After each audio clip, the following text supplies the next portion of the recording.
प्रिय मित्रों,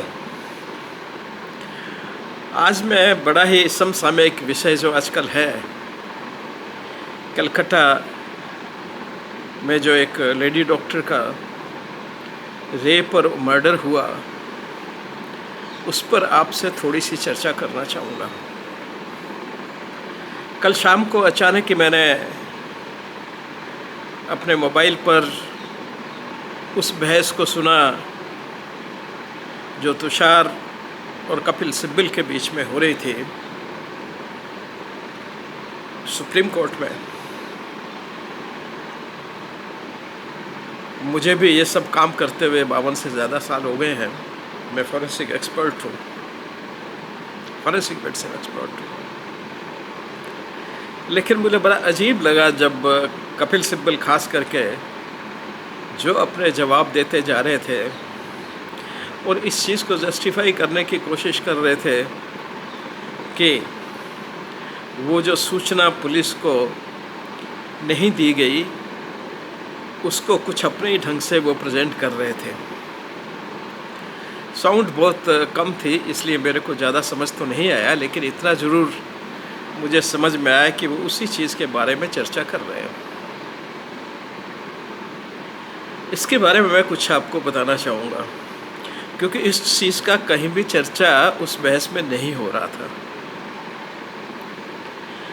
आप सबको मालूम होना चाहिए कि कभी भी कोई अगर क्रिमिनल घटना होती है, चाहे आप किसी भी परिस्थिति में हैं, लेकिन भारत के नागरिक हैं, तो आपको उस क्राइम की सूचना पुलिस को ज़रूर करनी होती है। ये हर सिटीजन की ड्यूटी है।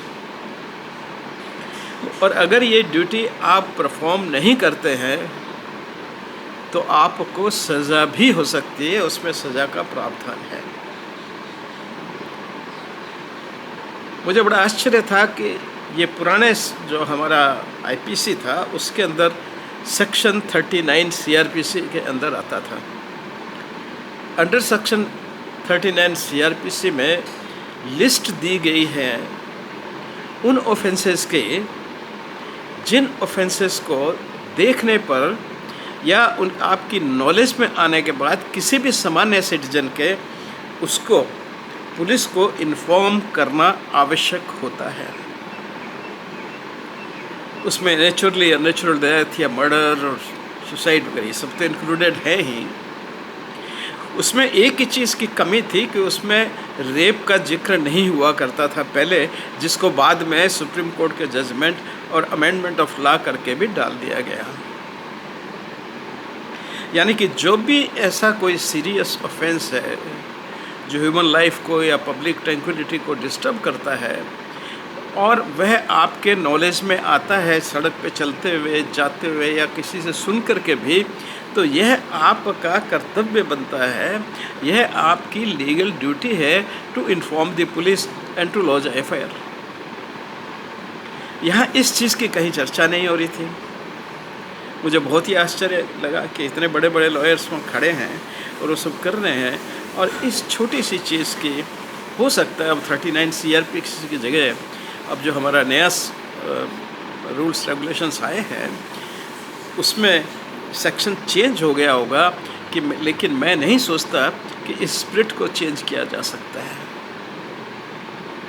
तो ये तो सिद्ध बिल्कुल बात करते ही इस केस को बंद करने की आवश्यकता थी। इतने डिस्कशन की मेरे ख्याल में कोई आवश्यकता ही नहीं थी कि अगर एफआईआर पहले ही 10-15 मिनट में नहीं लिखी गई है या आधे घंटे में नहीं लिखी गई है या किसी को सूचना नहीं दी गई है, तो वो तो अपने आप ही एक ऑफेंस बन जाता है और उस ऑफेंस के ऊपर तुरंत कार्रवाई होनी चाहिए थी। इस पर डिस्कशन करके और सुप्रीम कोर्ट तक पहुंचने की आवश्यकता क्या थी, जबकि इतने बड़े बड़े लॉयर कपिल सिब्बल और तुषार मेहता और बाकी सब लोग वहाँ लगे थे इस बात को डिस्कशन करने के लिए।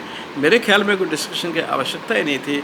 उन अधिकारियों के लिए जो इसके लिए जिम्मेदार थे एज ए सिटीजन और एज ए अधिकारी, क्योंकि जब आप गवर्नमेंट के अधिकारी होते हैं तब तो आपकी जिम्मेदारी बनती है उन लोगों पे तुरंत एक्शन इनिशिएट हो जाना चाहिए था, रादर उनके लिए एफआईआर के ऑर्डर्स हो जाना चाहिए कि उन लोगों पे कार्रवाई की जाए जिन्होंने अपनी इस लीगल ड्यूटी को नहीं निभाया, क्योंकि सरकारी ऑफिसर तो किसी बात के लिए वो तो मना कर ही नहीं सकते, उनको तो हर हालत में जो कानून है उसको फॉलो करना है।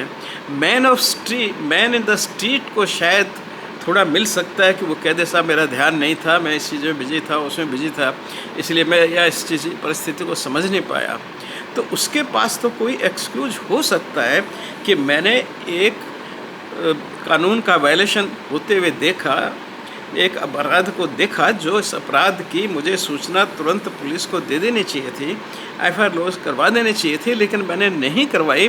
क्यों? कि मेरे को